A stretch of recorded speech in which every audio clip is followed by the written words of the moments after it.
I'm Yuma. I'm a third-year PhD student at Cornell.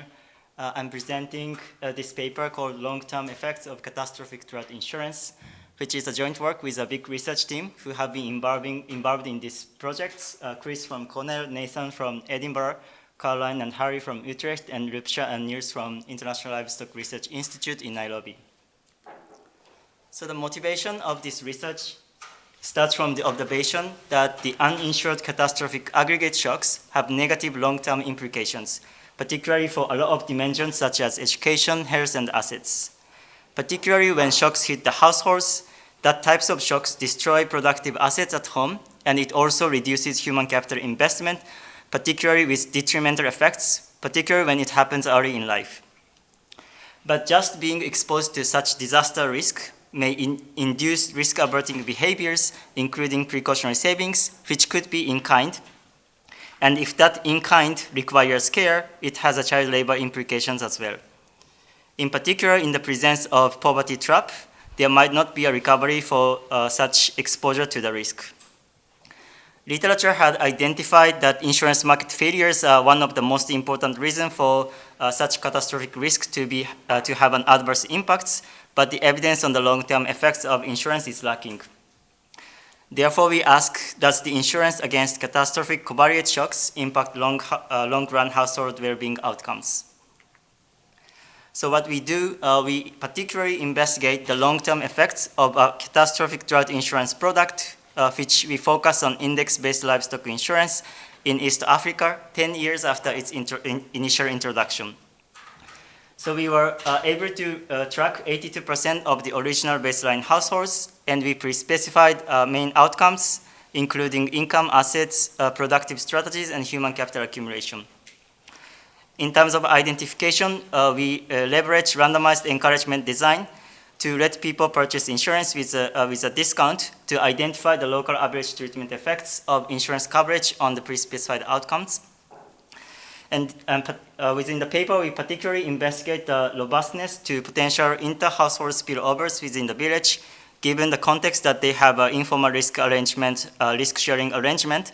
But we also explore the mechanism, looking at the dynamics of effects of over time, and also whether the effects that we observe are driven by the ex-ante coverage of insurance or ex-post payments when the drought hits the household. So what we find the long-term effects of these products on two sets of main outcomes. The first set of outcome is on herd composition changes, where this is the pastoral population, where they have a smaller livestock, such as goats and sheep. We see a significant reduction in the share of smaller livestock relative to the larger livestock, which in our case is cattle and camel, which has a higher return, higher productivity investment. And we also see a significant heterogeneity in terms of the baseline household herd size, where we see this significant decline of smaller livestock, particularly for poorer households, and poorer relative to the poverty trap threshold. We also see a substantial increase in the educational attainment of the children. This is a substantial increase, 40 to 55% relative to the control mean.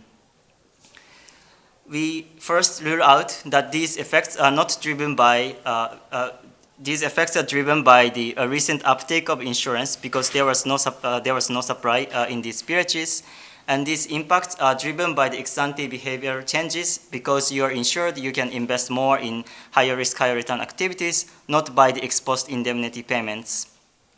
In terms of the dynamics, we see the dynamics of the effects of herd composition, which is materialized promptly after the experiments, but the educational results only observed at end line, which is 10 years after the baseline. So combining all of these, what we think is happening is the insurance reduced risk exposure, and because of that, they have less incentives to keep precautionary savings in kind, which in this context is goats. So they don't have to keep the goats as precautionary savings, and because in this context children typically manage goats, it reduces the marginal productivity of child labor, which leads to children to be schooling. So this is basically the summary of what we are finding. With the insurance, they can change the herd composition. They got rid of goats, and children can shift from herding goats to school. So let me talk more about the details. Our focus is the population from northern Kenya and southern Ethiopia. They are pastoralists who rely on extensive livestock grazing. And their major risk is recurrent droughts, which could account for up to half of the total livestock losses. They have a risk management strategy, seasonal migration, inter-household gift and loans, and the markets, but these are typically not sufficient for aggregate shocks because everybody is affected at the same time. So the product that we are studying is called index-based livestock insurance. This is an index insurance that protects assets, livestock in this context, which is the most important asset for this pastoralist population. And we rely on the index of satellite-based imagery, which is a normalized difference vegetation index, which is an indicator of forage scarcity, which has been shown to have a high correlation with the livestock mortality, and this is specifically designed to minimize species risk. We first piloted this product in 2010 in Kenya, and it expanded into southern Ethiopia in 2012. And this product has been successful, and we are now working on scaling this product up to reach 1.6 million pastoralists by 2025. And during our study period, 2009 to 2015, there are 4 potential payouts in Kenya and 1 time in Ethiopia. So this is this research design. We started focusing on 1439 pastoralists in these 2 countries. And we had a baseline conducted before this product was announced, which was 2009 in Kenya and 2012 in Ethiopia. And we had a panel survey up to 2015. And during that period of time, we had a randomized encouragement design to let people purchase this product cheaply. So we had a randomized discount coupons with varying premium discount rates from 10% to 80%. And these coupons were non-transferable and expired at each of the sales seasons. And after this period, 2010 to 2015, there were no experiments and no surveys until we had a follow-up in 2020 and 2022 in each country. And importantly, insurers didn't sell the product in these periods, which allows us to isolate the effects that we are observing is driven by the recent uptake of the insurance. So because we have a randomized encouragement design, the identification is relatively straightforward, where in the first stage, we use the instrument by the discount coupons, the number of discount coupons received in the first 3 sales seasons. And the first stage outcome, we have the insurance uptake during the first 3 sales seasons, whether to purchase any insurance in the first 3 sales seasons. In the second stage, by using this predicted insurance uptake, we estimate the local average treatment effects of insurance purchase on the long-term outcome, YIJT. So this is showing you the main results. So this is the first stage, where in column 1, you can see 1 more coupons received during the first 3 sales seasons increases the probability of purchasing any IVRI by 12.4 percentage point, which is statistically significant, and we have a large enough F-stat. And this is the first set of main results.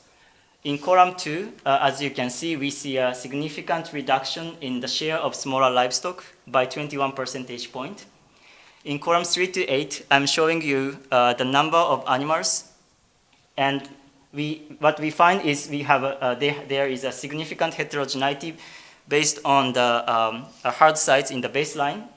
So in column 6, what you can see is there is a significant reduction in the number of smaller livestock for those who are poorer in the baseline relative to the poverty threshold line. And this is a huge number. This is equivalent to 26 goats loss. But for the richer households in column 7, we see a significant increase in the number of large livestock, which is cattle and camel in this context, and this is equivalent to 14 cattle or camel. And we also see some imprecisely estimated, but a huge point estimate for the income effect as well. This is the second set of results on educational attainment. We see a significant increase in the educational attainment of the household members who are school age during the experiments. And this is a huge impact, like 40% to 55% increase relative to the control mean. And this, I also find a consistent pattern in the child time use, where we see a marginally insignificant but a decrease in child labor, and also statistically significant increase in the schooling. And these effects are concentrated on the same set of households who are poorer in the baseline. So they are basically getting rid of goats, and that allows them to go to school.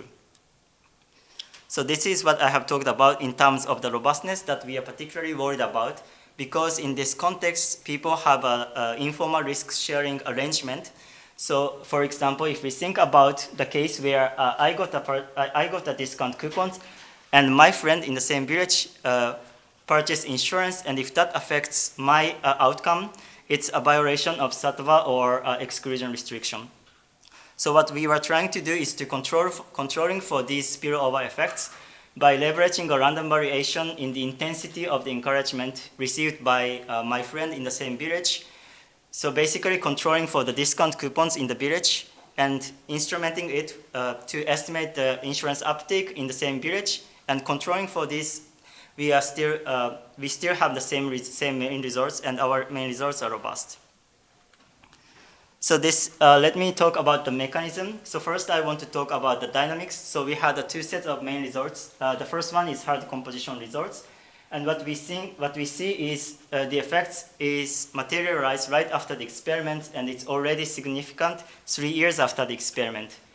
But for the educational attainment outcome, what we can see is only statistically significant at 10 years long run. So these results are driven by the ex-ante coverage of insurance, and it induced behavioral changes of investment, not by the ex-post payments when the drought hits the households. So what we think is happening, to sum up, is the insurance reduced ex-ante risk exposure, and because now you are insured, you don't have an incentive to keep goats. That's the precautionary savings in kind. And that lowers the marginal productivity of child labor, because children typically manage goats in this context, and that boosts education. So let me wrap up.